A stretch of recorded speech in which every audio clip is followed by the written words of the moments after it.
The recent strikes in Iran left behind a staggering physical reality. The supreme leader, Ayatollah Khamenei, is dead. Leading physicists have been assassinated in their homes, and massive, top-secret underground facilities have been reduced to smoking craters in the desert.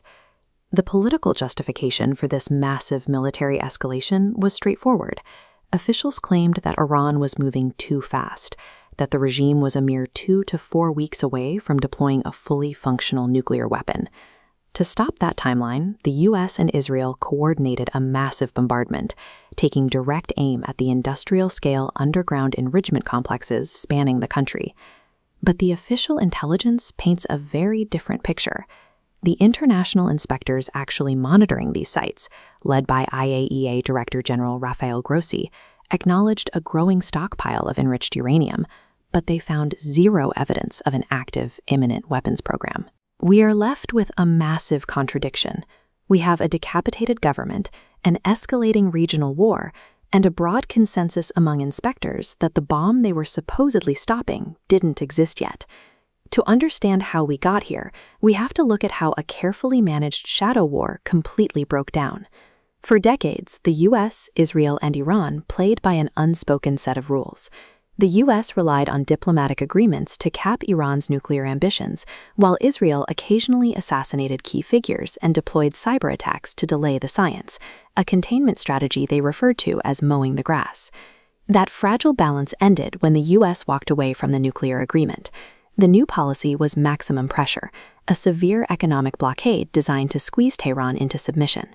This diagram shows Iran's two-pronged retaliation. Instead of backing down, they aggressively boosted their uranium enrichment levels, while simultaneously pouring cash, training, and heavy weapons into their proxy militias across Iraq, Syria, Lebanon, and Yemen. The US and Israel responded by forging the Abraham Accords. By normalizing relations between Israel and several Gulf states, they tried to geopolitically lock Iran out of the region entirely, bypassing the Palestinian issue in the process.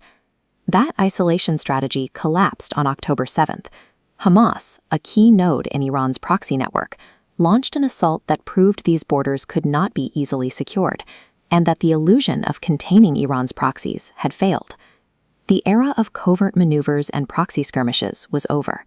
Every player in the region was suddenly forced onto a steep escalation ladder, making direct military confrontation inevitable.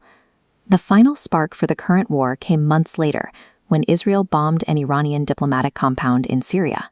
In response, Iran fired missiles directly at Israeli soil, something they had never done before. The retaliation from the US and Israel was massive. They launched a coordinated, multi-day military campaign designed to systematically decapitate Iran's strategic capabilities. They targeted the older, foundational scientists of the nuclear program inside their own apartments. The logic was cold and calculated. Permanently erase the human expertise, the brain trust, required to engineer a weapon. They also eliminated the regime's most prominent pragmatic voices, including Ali Larijani. These were officials who historically handled international negotiations and possessed the authority to strike deals. From the air, American B-2 bombers dropped 30,000-pound massive ordnance penetrators, obliterating the physical enrichment facilities buried at Fordo and Natanz.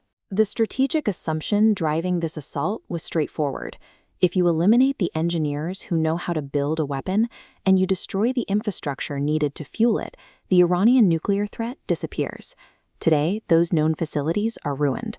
But wiping a location off a map doesn't mean the actual threat is neutralized. First, there is the uranium itself. Iran had already amassed hundreds of pounds of highly enriched, near-weapons-grade uranium. Intelligence analysts note that this material is completely unaccounted for and is likely still intact, buried deep beneath the rubble. Then there is the infrastructure. This is a topographical map of a top-secret, unbombed subterranean facility known as Pickaxe Mountain. As we move the timeline forward, leading up to the outbreak of war, satellite forensics reveal a flurry of physical changes to the terrain. Notice these expanding red zones. Those indicate spoil, heavy piles of excavated dirt being hauled out of the earth. At the same time, the choke points at the tunnel entrances have been heavily reinforced. They are actively expanding their capabilities underground. This forensic evidence proves that the bombardments haven't dismantled the nuclear program. They have simply forced the regime to take whatever assets survived and harden them under thicker layers of rock. Above ground, the political reality in Tehran has severely narrowed. With the old guard gone, an untested, heavily militarized, and deeply hardline leadership has taken full control of the state. Because the strikes systematically wiped out the state's diplomats and pragmatists, there are no voices left in the room who are inclined to look for an off-ramp or negotiate a ceasefire. Furthermore, the Islamic Republic has spent the last 20 years designing its military apparatus, isolated cells, and command bunkers to survive this exact type of existential assault.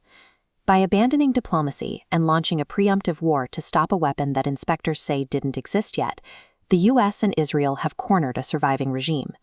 They wiped out Iran's conventional defenses and erased their diplomatic channels.